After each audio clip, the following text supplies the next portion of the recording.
وروره ستا ما پلار در وژلی دی چې تا ترکینه نه راغورځه کرکټ به کور ته ولاړ شه څه ستا کار نه دی چلو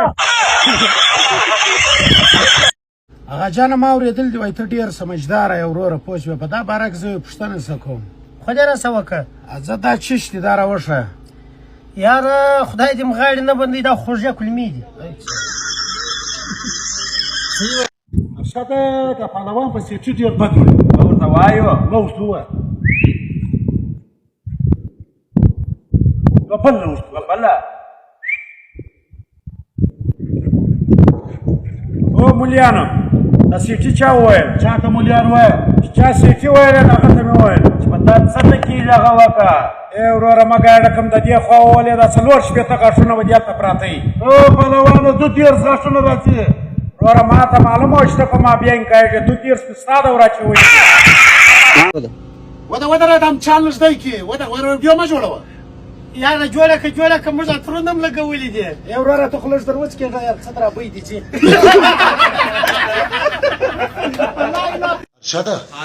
په پهلوان روان دي چې ټوکر چا ورسره کوي ای وروره څال دې ښه جوړ یاست فرض روزه ده دلته ولاړ یې څال دې ښه یې سر د سیټ ته ودرېږه وروره دا وروره زه لایف لګیم پهلوانه لایف لګیم نو د لاړ څه خو لرې شه وروره خو دونه برېتونه دې پرېیښتي لایف لګیم خوا کښېنه وروره څنګه خشکه پهلوانه روزې منه څه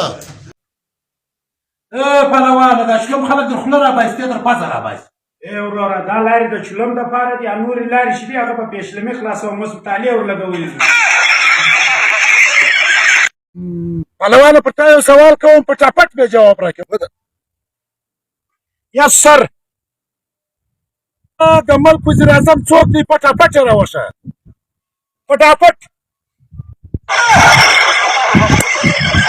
ګوچونه دې څوک وروره دا ورک شو راځه ګوچونه در واخم په پښو ګرځې راځه راوایه ولڅ پښو ګرځې خلک در باندې خایي راځه دلته کښېنه پهلوان خونداره ده ته د پښو بوټ خو راواخه ځوانه بیداري وکړه بس بې دستي راواخله دا به پښو که ځوان دا کشنی دي دا کشنی دا بل غټ کوټ راوایه دا کوټ دله راواخله دا به پښو ای وروره دا خو د پیران ګوټ دی دا مړ ښایي څه کو د مسلمانانو ګوټ راواخله عثمانه ماشاءالله نن ښه خوشحاله یې و وروره پستري مو وګټله نو په څو دې وګټله شکر دې 55 ووټه مې اخیستې پهلوانه اوس خالي په وروره ټخ کوه د سېچو پټواري ټکر در لاس لاندې دي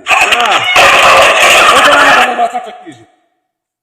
سر دې خلاص راغلی او وګوره ګټه ونه ګټله بیا ته یې حاضر شو ماشه ښه شعر یې عثمان ته نومېږي و سر راځه جیل له ولې سر ما کومه ګناه کړې ده بل په قانون کې چې چا در 100 وټه کم واخلو هغه موږ جیل له بیا یې تا 55 اخیست یاره عثمان هغه کم شی دی چې د نجلۍ نکاح نه پسې کېږي نکاح دا نو چیش دی ته ودرېږه ای وروره هغه دا شی دی چې وروره چې په واده کې ورځې نه وي د هغه نجلۍ نکاح نه کېږي